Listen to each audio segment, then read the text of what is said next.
କିଛି ନିର୍ଦ୍ଦିଷ୍ଟ ଲୋକଙ୍କୁ ଯେ ନବୀନ ପଟ୍ଟନାୟକ ଶାସନ ବେଳେ ଯେଉଁମାନେ ପ୍ରକୃତରେ ସରକାର ଚଳାଉଥିଲେ ଦଳ ବି ଚଳାଉଥିଲେ ତେଣୁ ସେଇମାନେ ଏଇ ଦୁର୍ନୀତିରେ ସବୁ ପ୍ରକାର ଦୁର୍ନୀତିରେ ଲିପ୍ତ ବୋଲି ସେତେବେଳେ ଚର୍ଚ୍ଚା ହେଉଥିଲା ଚାରିଆଡ଼େ। ଏବଂ ଏଇ ସରକାର ଆସିଲା ପରେ ସମସ୍ତେ ଆଶା କରୁଥିଲେ ଯେ ଏମାନଙ୍କୁ ନିଶ୍ଚିତ ଭାବରେ ସରକାର ଗିରଫ କରିବେ, କିନ୍ତୁ ବର୍ଷକ ଭିତରେ ଦେଖାଗଲା ସେମାନଙ୍କ ବିରୁଦ୍ଧରେ ତ ଏକରେ ଏମିତି କିଛି ଆଖିଦୃଶିଆ କ'ଣ କୌଣସି ପ୍ରକାର କାର୍ଯ୍ୟାନୁଷ୍ଠାନ ହେଇନି। ଦୁର୍ନୀତି ବିରୁଦ୍ଧରେ ଆପଣ କହିଥିଲେ କାର୍ଯ୍ୟାନୁଷ୍ଠାନ ଗ୍ରହଣ କରିବେ ବୋଲି କୁହାଯାଇଥିଲା ଯେ ଅଣ୍ଟା ଭାଙ୍ଗିଦେବୁ ଯୋଉମାନେ ଦୁର୍ନୀତି କରୁଛନ୍ତି, କୁଆଡେ ଗଲା ଏସବୁ? ଏ ପ୍ରଶ୍ନର ଉତ୍ତର ମୁଖ୍ୟମନ୍ତ୍ରୀ ବି ଦେଲେ। ମୁଖ୍ୟମନ୍ତ୍ରୀ କହିଲେ ଯେ ସରକାର ଗୋଟିଏ ବର୍ଷ ପାଇଁ ଆସି 5 ବର୍ଷ ପାଇଁ ଆସିଛି, ଆପଣ ଅପେକ୍ଷା କରନ୍ତୁ। ନାଇଁ, ସେ ଯାହା କହିଲେ ଠିକ କଥା। ତାଛଡ଼ା ଆହୁରି ଗୋଟେ କଥା, ଯେଉଁମାନେ ଏସବୁ କାର୍ଯ୍ୟରେ ଲିପ୍ତ ସେମାନେ ବି କମ୍ ଧୂର୍ତ୍ତ ନୁହନ୍ତି। ତେଣୁ ଆପଣ ଏତେ ବଡ଼ ମାନେ 24 ବର୍ଷ କାଳ ଗୋଟେ ଶାସନରେ ଦୁର୍ନୀତି ତ କେବଳ ଶେଷ ଆଡ଼କୁ ହେଇଥିଲା ତା ନୁହେଁ, 24 ବର୍ଷ ଶାସନ ଭିତରେ ମୂଳରୁ ଶେଷ ପର୍ଯ୍ୟନ୍ତ ଏତେ ଦୁର୍ନୀତି ଚେର ମାଡ଼ି ଯାଇଛି ଯେ ଗୋଟିଏ ବର୍ଷରେ ସରକାର ନୂଆ ସରକାର ତାକୁ ଉପାଡ଼ିବା ବି କଷ୍ଟ।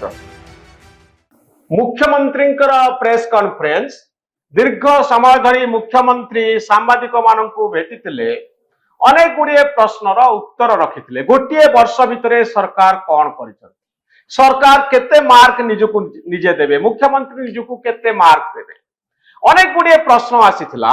ଏ ବର୍ଷେ ଭିତରେ ସରକାର କ'ଣ କରିଛନ୍ତି, ଉଲ୍ଲେଖନୀୟ କାମ କ'ଣ? ମୁଖ୍ୟମନ୍ତ୍ରୀ ଏ ସମସ୍ତ ପ୍ରଶ୍ନର ଉତ୍ତର ରଖିଥିଲେ। ଦୀର୍ଘ ସମୟ ଧରି ସାମ୍ବାଦିକ ଆଉ ମୁଖ୍ୟମନ୍ତ୍ରୀଙ୍କ ଭିତରେ କଥାବାର୍ତ୍ତା ହୋଇଥିଲା। ଗୋଟିଏ ବର୍ଷର ସଫଳତାର କାହାଣୀ ମୁଖ୍ୟମନ୍ତ୍ରୀ ସାମ୍ବାଦିକ ମାନଙ୍କୁ କହିଥିଲେ। ରାଜାରାମ ଶତପଥୀ ପ୍ରେସ୍ କନଫରେନ୍ସରେ ଉପସ୍ଥିତ ଥିଲେ, ସନ୍ଧ୍ୟାରେ ନଥିଲେ। ସାମ୍ବାଦିକ ମାନେ ମୁଖ୍ୟମନ୍ତ୍ରୀଙ୍କ ସହିତ ଯୋଉ ବାର୍ତ୍ତାଳାପ କରୁଥିଲେ, ଇନଫର୍ମାଲ ଚାଟ୍, ସେଥିରେ ଆପଣ ନଥିଲେ।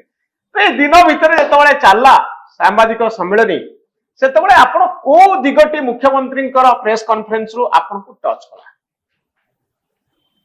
ମୁଖ୍ୟମନ୍ତ୍ରୀଙ୍କର ପ୍ରେସ୍ କନଫରେନ୍ସରୁ ଆପଣ ଯଦି ତାଙ୍କର ସେ କହିବା କଥା ଯେ ବର୍ଷକ ଭିତରେ ସେ ବହୁତ କାମ କରିଛନ୍ତି, ଯାହା ପ୍ରତିଶ୍ରୁତି ଦିଆହେଇଥିଲା ସେଥିରୁ ପ୍ରାୟ 42 ନା 43 ପ୍ରତିଶତ ଥିଲା ବୋଧେ ମୋଟାମୋଟି।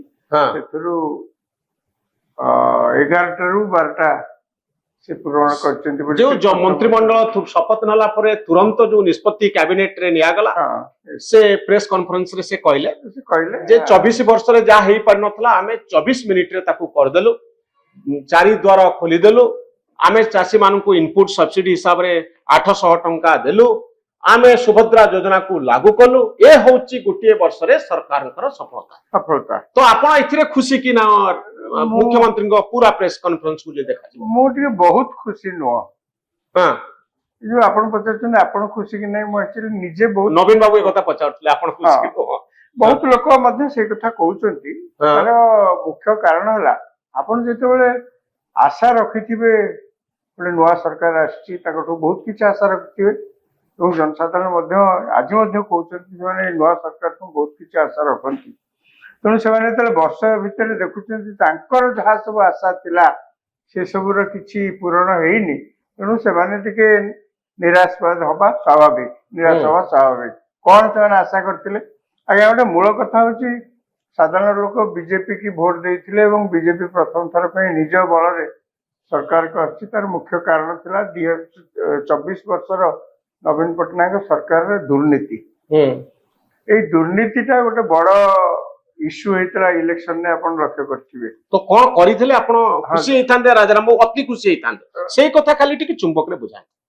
ଲୋକମାନେ ସେତେବେଳେ କିଛି ନିର୍ଦ୍ଦିଷ୍ଟ ଲୋକଙ୍କୁ ଯେ ନବୀନ ପଟ୍ଟନାୟକ ଶାସନ ବେଳେ ଯେଉଁମାନେ ପ୍ରକୃତରେ ସରକାର ଚଳାଉଥିଲେ ଦଳ ବି ଚଳାଉଥିଲେ, ସମସ୍ତେ ତାଙ୍କ ବିଷୟରେ ଚାରିଆଡେ ସେତେବେଳେ ଆଲୋଚନା କରୁଥିଲେ ଯେ ସରକାର କହିଲେ ନବୀନ ପଟ୍ଟନାୟକ ତାଙ୍କର ଘରେ ଅଛନ୍ତି, ଏଇମାନେ ସରକାର ଚଲାଉଛନ୍ତି, ଏଇ 2-4 ଜଣ ଲୋକ। ତେଣୁ ସେଇମାନେ ଏଇ ଦୁର୍ନୀତିରେ ସବୁ ପ୍ରକାର ଦୁର୍ନୀତିରେ ଲିପ୍ତ ବୋଲି ସେତେବେଳେ ଚର୍ଚ୍ଚା ହେଉଥିଲା ଚାରିଆଡେ। ଏବଂ ଏଇ ସରକାର ଆସିଲା ପରେ ସମସ୍ତେ ଆଶା କରୁଥିଲେ ଯେ ଏମାନଙ୍କୁ ନିଶ୍ଚିତ ଭାବରେ ସରକାର ଗିରଫ କରିବେ। ଆମେ ଏତେ ଦୁର୍ନୀତିରେ ବୁଡିକିରି ଅଛନ୍ତି, ବର୍ଷ ଧରି ବୁଡିକିରି ଅଛନ୍ତି ନା, କୋଉ 6 ମାସ କି ବର୍ଷେ ନୁହନ୍ତି, କିନ୍ତୁ ବର୍ଷକ ଭିତରେ ଦେଖାଗଲା ସେମାନଙ୍କ ବିରୁଦ୍ଧରେ ତ ଏକରେ ଏମିତି କିଛି ଆଖିଦୃଶିଆ କ'ଣ କୌଣସି ପ୍ରକାର କାର୍ଯ୍ୟାନୁଷ୍ଠାନ ହେଇନି। ଦ୍ୱିତୀୟ କଥା, ସେ ଆଉ ଓଡ଼ିଶାରେ ନାହାନ୍ତି, ଅନେକ ତା ଦେହରୁ ବାଟ କାଟିକିରି ସରକାରୀ ଚାକିରିଆ ସବୁ ଥିଲେ। ଆପଣ ଯେତେବେଳେ ସାମ୍ବାଦିକଙ୍କର ଏ ପ୍ରଶ୍ନ ଆସିଲା ଯେ ଦୁର୍ନୀତି ବିରୁଦ୍ଧରେ ଆପଣ କହିଥିଲେ କାର୍ଯ୍ୟାନୁଷ୍ଠାନ ଗ୍ରହଣ କରିବେ ବୋଲି କୁହାଯାଇଥିଲା ଯେ ଅଣ୍ଟା ଭାଙ୍ଗିଦେବୁ ଯୋଉମାନେ ଦୁର୍ନୀତି କରୁଛନ୍ତି, କୁଆଡେ ଗଲା ଏ ସବୁ? ସେ ଏ କଥା ପ୍ରଶ୍ନର ଉତ୍ତର ମୁଖ୍ୟମନ୍ତ୍ରୀ ବି ଦେଲେ। ମୁଖ୍ୟମନ୍ତ୍ରୀ କହିଲେ ଯେ ସରକାର ଗୋଟିଏ ବର୍ଷ ପାଇଁ ଆସିବେ, 5 ବର୍ଷ ପାଇଁ ଆସିଛି, ଆପଣ ଅପେକ୍ଷା କରନ୍ତୁ ଆଉ ଦେଖନ୍ତୁ। ନାଇଁ, ସେ ଯାହା କହିଲେ ଠିକ କଥା। ତାର ମାନେ ଆମେ ସବୁ ଅସ୍ତବ୍ୟସ୍ତ ହେଇପଡୁଛେ ଯେ ସରକାର ଆସୁ ଆସୁ ତାକୁ ବାନ୍ଧି ପକେଇବ ସାଙ୍ଗେ ସାଙ୍ଗେ ତା ପରଦିନ। ସେଇଟା ଆକ୍ଚୁଆଲି ସମ୍ଭବ ନୁହେଁ, କାହିଁକି ନା ଆପଣ କାହା ବିରୁଦ୍ଧରେ ଆଇନଗତ କାର୍ଯ୍ୟାନୁଷ୍ଠାନ ନେଲା ପୂର୍ବରୁ ତାର ସବୁ ଦିଗକୁ ଦେଖିବାକୁ ପଡିବ, ଆପଣଙ୍କୁ ପୁଣି କୋର୍ଟରେ ସାବ୍ୟସ୍ତ କରିବାକୁ ପଡିବ। ତାଛଡା ଆହୁରି ଗୋଟେ କଥା, ଯେଉଁମାନେ ଏସବୁ କାର୍ଯ୍ୟରେ ଲିପ୍ତ ସେମାନେ ବି କମ ଧୂର୍ତ୍ତ ନୁହନ୍ତି। ତେଣୁ ଆପଣ ଏତେ ବଡ ମାନେ 24 ବର୍ଷ କାଳ ଗୋଟେ ଶାସନରେ ଦୁର୍ନୀତି ତ କେବଳ ଶେଷ ଆଡକୁ ହେଇଥିଲା ତା ନୁହେଁ, 24 ବର୍ଷ ଶାସନ ଭିତରେ ମୂଳରୁ ଶେଷ ପର୍ଯ୍ୟନ୍ତ ଏତେ ଦୁର୍ନୀତି ଚେର ମାଡି ଯାଇଛି ଯେ ଗୋଟେ ବର୍ଷରେ ସରକାର, ନୂଆ ସରକାର, ତାକୁ ଉପାଡିବା ବି କଷ୍ଟ। ତେଣୁ ମୁଖ୍ୟମନ୍ତ୍ରୀ ଯୋଉ କଥା କହିଲେ କିଛି ଭୁଲ କଥା କହିନାହାନ୍ତି ଯେ ସରକାର 5 ବର୍ଷ ପାଇଁ ଆସିଛି, ଆପଣ ଏତେ ଅଧୈର୍ଯ୍ୟ ହେଲେ କେମିତି ହବ? ଆଉ କଣ କରିଥିଲେ? ଦ୍ୱିତୀୟ କଥା, ସରକାର ଦୁର୍ନୀତି ବିରୁଦ୍ଧରେ ଯେ ଚୁପ୍ ହେଇକିରି ଅଛନ୍ତି ତା ମଧ୍ୟ ନୁହେଁ। ନିଶ୍ଚିତ ଭାବରେ ଆ ଭିତରେ ଆପଣ ମାନେ ଦେଖିଥିବେ ଅତି ବଡ ବଡ ଅଫିସର ଯୋଉମାନେ ସବୁ ଥିଲେ, ଅନେକ ତା ଭିତରୁ ମଧ୍ୟ ତାଙ୍କ ବିରୁଦ୍ଧରେ ଭିଜିଲାନ୍ସ କାର୍ଯ୍ୟାନୁଷ୍ଠାନ ଆରମ୍ଭ ହେଇଛି। ତେଣୁ ମୋଟାମୋଟି କହିବାକୁ ଗଲେ ଦୁର୍ନୀତି କ୍ଷେତ୍ରରେ ସରକାର ଚୁପ୍ ହେଇ ନାହାନ୍ତି, ଯଦିଓ ବଡ ମାଛ ମାନଙ୍କୁ ଏପର୍ଯ୍ୟନ୍ତ ଧରି ପାରି ନାହାନ୍ତି ବା ଧରି ବା ନାହାନ୍ତି। ଦୁର୍ନୀତି ଗ୍ରସ୍ତ ବୋଲି ଯୋଉମାନଙ୍କୁ ସନ୍ଦେହ କରାଯାଉଥିଲା କରାଯାଉଥିଲା ତାଙ୍କୁ ବି ଯୋଉ ଟପ୍ ଲୋକଙ୍କୁ, ତାଙ୍କ ପାଖରେ ଏପର୍ଯ୍ୟନ୍ତ ସରକାର ପହଞ୍ଚି ପାରି। ଏବଂ ସାଧାରଣ ଗୋଟେ ସନ୍ଦେହ ହଉଛି ଯେ କୋଉଠି ନା କୋଉଠି ସେମାନଙ୍କର ଗୋଟେ ଭିତରି କନେକ୍ସନ ରହିଛି, ଏଇ ଯୋଉଥିପାଇଁ ସେମାନେ ଖସି ଯାଉଛନ୍ତି, ଯୋଉ ଖସି ଯାଉଛନ୍ତି। ଏବଂ ଏଇଟା ସାଧାରଣରେ ଆଲୋଚନା ହେଇକି ଆଉ ଅନେକ ଅଫିସର ଖସିକିରି କେମିତି ପଳେଇଲେ, ସେଣ୍ଟ୍ରାଲ ଡେପୁଟେସନ ପଳେଇଲେ, ଓଡିଶାରୁ ପଳେଇଲେ, କିନ୍ତୁ ଏପର୍ଯ୍ୟନ୍ତ କିଛି ଆକ୍ସନ ହେଲା। ଏ କଥା ଜନସାଧାରଣଙ୍କ ମନରେ ପ୍ରଶ୍ନ ଉଠିବା ସ୍ୱାଭାବିକ, ପଚାରିବା ମଧ୍ୟ ସ୍ୱାଭାବିକ। ମୁଖ୍ୟମନ୍ତ୍ରୀ କିନ୍ତୁ ତାର ସରଳରେ ଉତ୍ତର ଦେଲେ ଯେ ଆମେ ବର୍ଷେ ପାଇଁ ନାହୁଁ, ଆମେ 5 ବର୍ଷ ଆମ ସରକାର ରହିବ। ହେଇପାରେ ଆଗକୁ କିଛି ତ କାର୍ଯ୍ୟାନୁଷ୍ଠାନ। ଆପଣ ଭାବୁଛନ୍ତି ଯେ ଦିଲ୍ଲୀ ଯାଇଥିବା ଅଫିସର ମାନଙ୍କ ବିରୁଦ୍ଧରେ ବି ଆକ୍ସନ ହବ? ନାଇଁ, ସରକାର ଚାହିଁଲେ ସେ ଦିଲ୍ଲୀରେ ଚାହାନ୍ତୁ କି ଆଉ ଯୋଉଠି ଭାରତ ବର୍ଷରେ ରହିଲେ ମଧ୍ୟ ସରକାର ଚାହିଁଲେ କାର୍ଯ୍ୟାନୁଷ୍ଠାନ ଗ୍ରହଣ କରିପାରିବେ। ଆପଣ ଓଡିଶାରୁ ଯାଇକି ବାହାରେ ଚାକିରି କଲେ ବି ଆପଣ କଣ ଭାବୁଛନ୍ତି ଯାଇକି ଆଇନଗତ ହବ ବୋଲି ଆପଣ ଆଶା କରୁଛନ୍ତି? ଶୁଣନ୍ତୁ, ଆଶା ତ ଆମେ କରୁଛୁ ହବା ଉଚିତ ବୋଲିକି, ହଁ, ସାଧାରଣ ଲୋକ ଆଶା କରୁଛନ୍ତି। ସରକାର ମଧ୍ୟ ବା ମୁଖ୍ୟମନ୍ତ୍ରୀ ନିଜେ ମଧ୍ୟ ପ୍ରତିଶ୍ରୁତି ଦେଇ କହୁଛନ୍ତି, ଆଶ୍ୱାସନା ଦେଇକିରି କହୁଛନ୍ତି ଆପଣ ଅସ୍ତବ୍ୟସ୍ତ ହେବା ଦରକାର ନାହିଁ, ସରକାର ବର୍ଷକ ପାଇଁ ଆସିନି, ସରକାର 5 ବର୍ଷ ପାଇଁ ଆସିଛି। ଆମମାନେ ଯାହା କରିବା କଥା ଆମମାନେ ସେ ଅନୁସାରେ କାର୍ଯ୍ୟାନୁଷ୍ଠାନ ଗ୍ରହଣ ଆମେ ଆଶା କରିବା ଯେ ଏ ଦିଗରେ କଣ ହଉଛି। କଣ ହଉଛି। ମୁଖ୍ୟମନ୍ତ୍ରୀ ଆଉ ଗୋଟେ କଥା କହିଲେ, ମୁଁ ସରଳ ଲୋକ ବୋଲି ଭାବନା ଯେ ମୋ ଆଡମିନିଷ୍ଟ୍ରେସନ ଟା ଦୁର୍ବଳ ହେଇଯିବ, ମୁଁ ସରଳ ହେଇପାରେ, ମୁଁ ଆଦିବାସୀ ହେଇପାରେ, କିନ୍ତୁ ମୁଁ କଡା କାର୍ଯ୍ୟାନୁଷ୍ଠାନ ନେବି, ଏ ସମ୍ପର୍କୀୟ ଗୋଟେ ମେସେଜ ଆସିଲା। ନାଇଁ, ମୁଖ୍ୟମନ୍ତ୍ରୀ ସରଳ ଲୋକ, ମୁଖ୍ୟମନ୍ତ୍ରୀ ସଚ୍ଚୋଟ ଲୋକ, ମୁଖ୍ୟମନ୍ତ୍ରୀ ଏ ତ ଭଲ କଥା।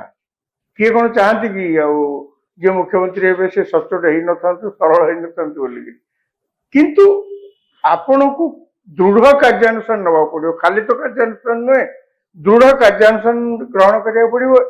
ଦିଟା କାରଣ ପାଇଁ, ଲୋକଙ୍କର ଆଶା 24 ବର୍ଷ ପରେ ସେମାନେ ଗୋଟେ ସରକାରକୁ ବଦଳେଇକିରି ଆପଣଙ୍କୁ ଆଣିଛନ୍ତି।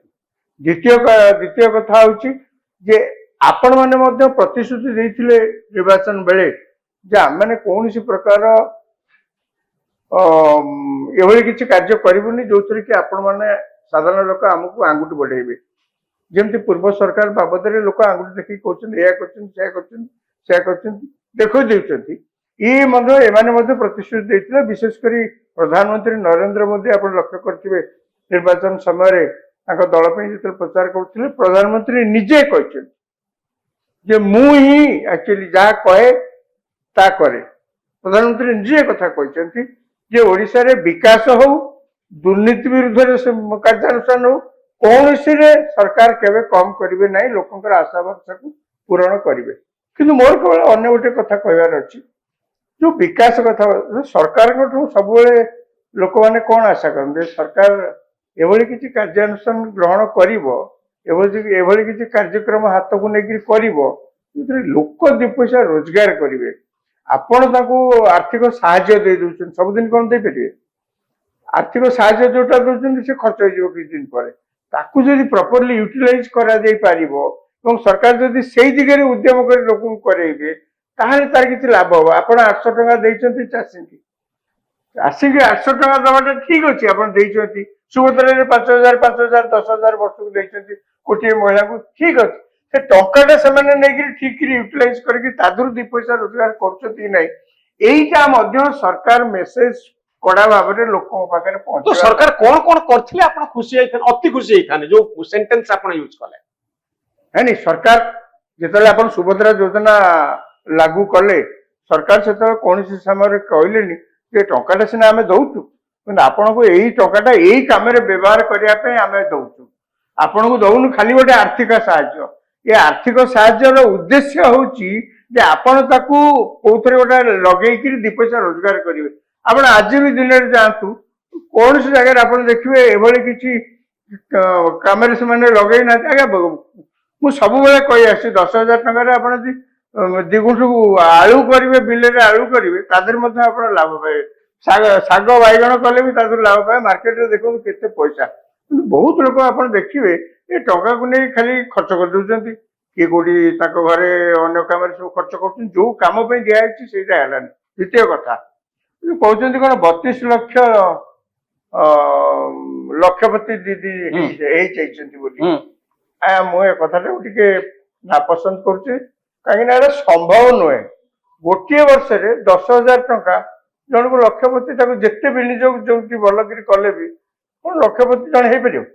ଆଉ ଆପଣ ଅନ୍ୟ ସୋର୍ସରୁ ଟଙ୍କା ଆଣି ପାସରେ ରଖିଥିବେ, ତାକୁ ମିଶେଇ କହିବେ ଲକ୍ଷପତି ମୁଁ ହେଇଗଲି, ଏଇଟା କଣ ତାର କଣ? ମୁଁ ଭାବୁଛି ଲକ୍ଷପତି ଦିଦି ଯଦି କୁହାଯାଉଛି, ମିଶନ ଶକ୍ତିର ବିଭିନ୍ନ ଯୋଜନା ସହିତ ଯେତେବେଳେ ଯୋଡା ଯାଉଛି ସେତେବେଳେ ଆମେ ଲକ୍ଷପତି ଦିଦି କଥା କହୁଛୁ। ସେଇଟା କେବଳ ସୁଭଦ୍ରା ଯୋଜନା ନେଇକିରି 10,000 ଟଙ୍କା ଜଣେ ଲକ୍ଷପତି ହବ ସେଇଟା ତ ସରକାର କୋଉଠି କହୁନାହାନ୍ତି ନା। କିନ୍ତୁ ମିଶନ ଶକ୍ତି ସହିତ ଯୋଡା ହେଲେ ଯେ ହେଇପାରିବ। ନାଇଁ ନାଇଁ, କାହା ସହିତ ଯୋଡିକିରି ଆପଣ ଲକ୍ଷପତି କହିଲେ ତାର ଲାଭ ମାନେ ଯଦି ଆପଣ ଲକ୍ଷପତି ଦିଦି ସୃଷ୍ଟି କରିପାରିଲେ, ସେ ସୁଭଦ୍ରା ଯୋଜନା ହଉ ମିଶନ ଶକ୍ତି ହଉ, ତାହେଲେ ସେଥିରେ ନିଶ୍ଚିତ ଭାବରେ ତାର ଗୋଟେ ଗୁରୁତ୍ୱ ରହିଛି। ଲକ୍ଷପତି ଦିଦି ସୁଭଦ୍ରା ଯୋଜନାରୁ ସୃଷ୍ଟି କରିବେ ବୋଲି କହିଥିଲେ। ସେ ଲକ୍ଷପତି ଦିଦି ଆପଣ ଅନ୍ୟ କୋଉ ସୋର୍ସରୁ ଟଙ୍କା ଆଣି ରଖିଥିଲେ, ତାକୁ ମିଶେଇକିରି କହିଲେ କେମିତି ହବ? ମିଶନ ଶକ୍ତି ଗୋଟେ ଅନଗୋଇଂ ପ୍ରୋସେସ, ସେଥିରେ ବହୁତ ଲୋକ ସାମିଲ ହେଇଛନ୍ତି। କାଲି ନବୀନ ବାବୁ କହିଛନ୍ତି ସେଟା ଦୁର୍ବଳ ହେଇଯାଇଛି ଗୋଟେ ବର୍ଷ ଭିତରେ ବୋଲି। ତାହେଲେ ଚାଷୀଙ୍କର ଓଡିଶା ଗୋଟେ ଆକ୍ଚୁଆଲି 60% ଅଧିକ ଲୋକ ଚାଷ ଉପରେ ନିର୍ଭର କରନ୍ତି। ଖାଲି ଟଙ୍କା ତାଙ୍କୁ ଦେଇଦେଲେ 800 ଟଙ୍କା 900 ଟଙ୍କା ଅଧିକା ଦେଇଦେଲେ ସେଇଟା କିଛି ତାଙ୍କୁ ବେଶୀ ଲାଭ କରିବନି। ତାଙ୍କୁ ବେଶୀ ଲାଭ କରିବ କ୍ୟାଶ କ୍ରପ, ଯୋଉଥିରେ ଆକ୍ଚୁଆଲି ବେଶୀ ପଇସା ଆସିବ। ସେଟା କୋଉଠି କରିବେ? ଆପଣ ଯଦି ଗୁଣ୍ଠେ ଜମି କୋବି କରିଥିବେ, ସବୁ ତ ମାର୍କେଟରେ ସେଇଦିନ ବିକ୍ରି ହେଇଯିବ ମାନେ ନାହିଁ ନା। ଆପଣ କଣ କରିବେ? ଆପଣ କେମିତି ଆଳୁ ଆସୁଛି କେମିତି ପଶ୍ଚିମବଙ୍ଗରୁ କୋଲ୍ଡ ଷ୍ଟୋରରେ, ଆପଣ ସାଉଥରୁ କେମିତି ଆସୁଛି ପରିବା, ନାସିକରୁ କେମିତି ଆସୁଛି ପିଆଜ, ସବୁ କେମିତି ଆସୁଛି କୋଲ୍ଡ ଷ୍ଟୋରରେ ଅଛି ନା। ସେଠି ଯଦି କୋଲ୍ଡ ଷ୍ଟୋରରେ କୋଉଠି କାମ କରୁ, ଆଜ୍ଞା ଆପଣ କହିଲେ କୋଲ୍ଡ ଷ୍ଟୋରରେ ଏତେ କରିବେ ବୋଲିକିରି, କିନ୍ତୁ କୋଉଠି ଗୋଟେ ହେଲେ ବି ବର୍ଷକ ଭିତରେ ଆରମ୍ଭ ହେଲେ, ଆଜ୍ଞା କୋଲ୍ଡ ଷ୍ଟୋର ତ ଷ୍ଟିଲ ପ୍ଲାଣ୍ଟ ନୁହେଁ କି 10 ବର୍ଷ ଲାଗିବ କରିବା ପାଇଁ। କୋଲ୍ଡ ଷ୍ଟୋରଟା ଅତି ଲୋ ଇନଭେଷ୍ଟମେଣ୍ଟ। ରାଜାରାମ ବାବୁ, ମୁଁ ଯଦି ସଂକ୍ଷେପରେ ପଚାରିବି ଯେ ଆଗାମୀ 100 ଦିନର ଏଜେଣ୍ଡା ସରକାରଙ୍କ ପାଇଁ କଣ ହବା ଉଚିତ? 1 2 3 4 5 5ଟା ପଏଣ୍ଟ ଆପଣ କହିବେ, ଏଇ 100 ଦିନ ଭିତରେ ମୋହନ ମାଝୀ ଏଇଆ କରିବା ଉଚିତ, ସେଥିରେ କଣ ଆପଣଙ୍କର ପଏଣ୍ଟ? ପ୍ରଥମ କଥା, ସମସ୍ତେ ଆଶା କରୁଥିଲେ କାଲିର ଯୋଉ ସାମ୍ବାଦିକ ସମ୍ମିଳନୀ କରୁଛନ୍ତି, ମୋହନ ମାଝୀ ସରକାର ନିଜେ କହିବେ ଯେ ଆସନ୍ତା 100 ଦିନ ଭିତରେ ଆମ ସରକାର ଏହା ଲକ୍ଷ୍ୟ ରଖିଛି ଏହା ସବୁ କରିବା ପାଇଁ। ଏଠି ତ ସେ ପ୍ରକାର କିଛି ଘୋଷଣା କରାଗଲାନି, କିନ୍ତୁ ମତେ ଯଦି ପଚାରିବେ 100 ଦିନ ଭିତରେ କଣ କରିବେ, ମୁଁ କେବଳ ଗୋଟିଏ କଥା କହିବି ତାଙ୍କୁ, ଓଡିଶା ସବୁ ଯାକ ରାଜ୍ୟରେ ଏବେ ବି ଆପଣ ଦେଖିବେ ହ୍ୟୁମାନ ଡେଭଲପମେଣ୍ଟ ଇଣ୍ଡେକ୍ସରେ ତଳେ ଅଛି। ତା ମାନେ ଓଡିଶାରେ ଗରିବଙ୍କ ସଂଖ୍ୟା ବା ସାଧାରଣ ଲୋକଙ୍କ ସଂଖ୍ୟା ବହୁତ ଜନକ ଭାବରେ ଅଛି। ଟିକେ ଯଦି ସାହାଯ୍ୟ ଯାହା ଯାହା ଦଉଛନ୍ତି, ଧରନ୍ତୁ ମାଗଣା ଚାଉଳ ଦଉଛନ୍ତି, ଆପଣ ଯଦି ଆଜି ମାଗଣା ଚାଉଳକୁ ୱିଡ୍ର କରିଦେବେ, ତାହେଲେ ଲୋକମାନେ ବହୁତ ଲୋକ ଉପାସ ପଡିଯିବେ। ତାର କାରଣ ହଉଛି ସେମାନେ କିଛି ରୋଜଗାର କରୁନାହାନ୍ତି। ମୁଁ ଆଶା କରିବି ସରକାରଙ୍କଠୁ ଯେ ଆସନ୍ତା 100 ଦିନ ଭିତରେ ସେମାନେ ଫୋକସ କରିବେ, ଇଣ୍ଟେନ୍ସ ଫୋକସ କରିବେ, ଲୋକ ଯେମିତି କୌଣସି କାମ କରନ୍ତି ଏବଂ 2 ପଇସା ରୋଜଗାର ସେ କରନ୍ତି।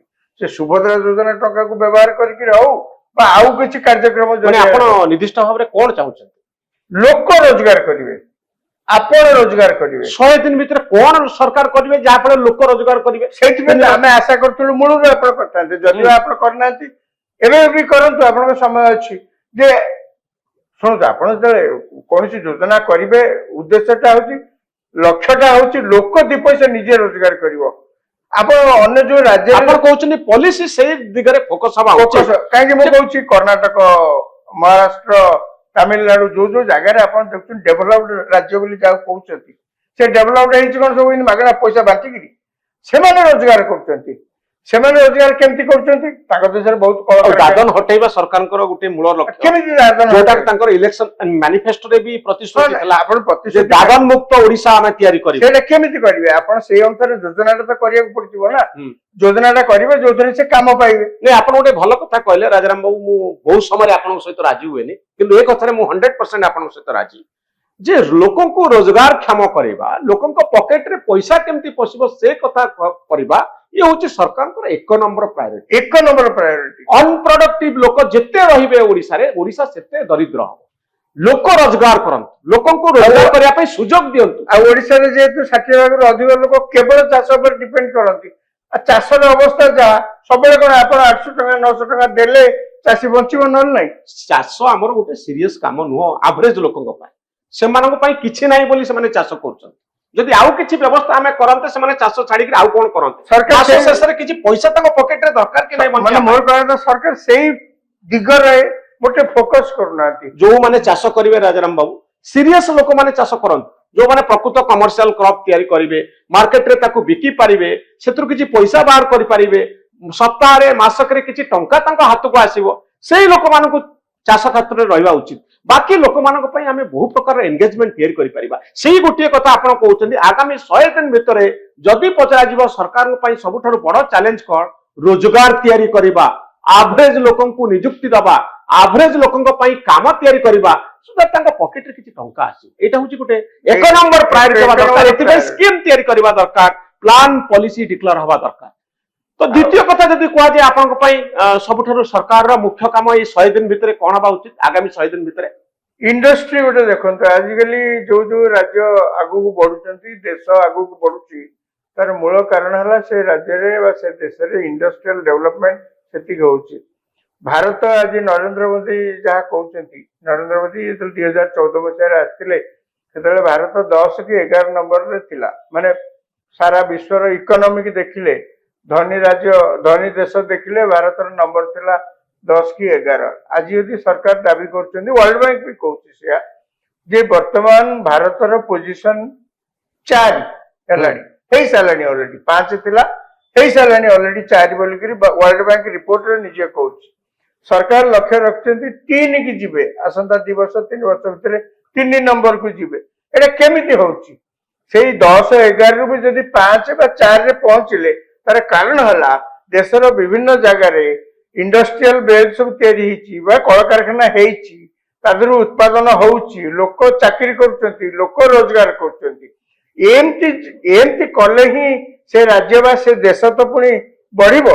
ଆମର ଦେଖିବାକୁ ଗଲେ ଓଡିଶାରେ ୟା ଉପରେ କିଛି ଫୋକସ ନାହିଁ। ରୋଜଗାର କେମିତି ଅଧିକ ହବ, ଗାଁରେ ପ୍ରତି ପଞ୍ଚାୟତକୁ ଗୋଟେ ୟୁନିଟ୍ ହିସାବରେ ନେଇ ସେଠି ବିଜନେସ କଣ କରିହବ, ଇଣ୍ଡଷ୍ଟ୍ରି କଣ କରିହବ।